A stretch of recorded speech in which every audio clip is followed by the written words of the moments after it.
Non executive క్యాడరే post చూడండి, junior mining engineering trainee JMET అంటారు దీన్ని. టోటల్ వేకెన్సీస్ 100 ఉన్నాయి. Unreserved open to all. Local and non లోకల్కి 5 వేకెన్సీస్ ఉన్నాయి. OC3, EWS 1, BCA 1.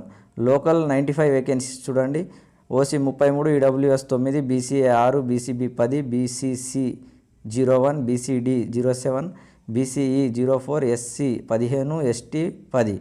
దీనికి eligibility diploma in mining engineering from any state board of technical education, అంటే diploma mining ఉండాలి.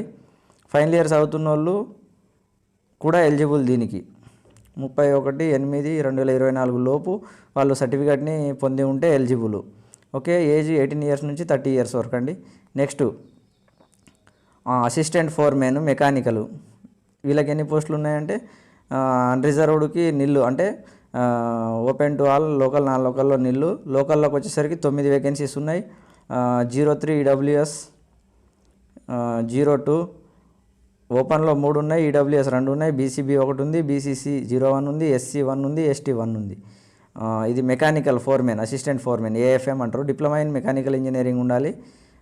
దీన్ని కూడా సేమ్ 18 ఇయర్స్ నుంచి 30 ఇయర్స్ ఉండాలి. 15వ తారీఖు నుంచి అప్లై చేసుకోవచ్చు. SC STకి 5 years relaxation. Assistant foreman training ఎలక్ట్రికల్కి వచ్చేసి టోటల్ 24 వేకెన్సీస్ ఉన్నాయి. నాన్ లోకల్లోకి 1 ఉన్నది.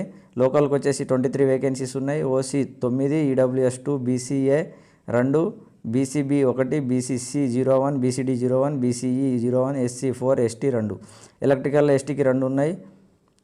తర్వాత diploma in electrical and electronics engineering ఉండాలి. ఫ్రమ్ ఎనీ స్టేట్, అంటే ఏ స్టేట్ నుంచి మీరు టెక్నికల్ ఎడ్యుకేషన్లో ఒక సర్టిఫికేట్ పొంది ఉన్నా కూడా మీరు ఎలిజిబులే. సేమ్ 18 to 13 ఇయర్స్ ఉండాలి, 30 ఇయర్స్ ఉండాలి. ప్లస్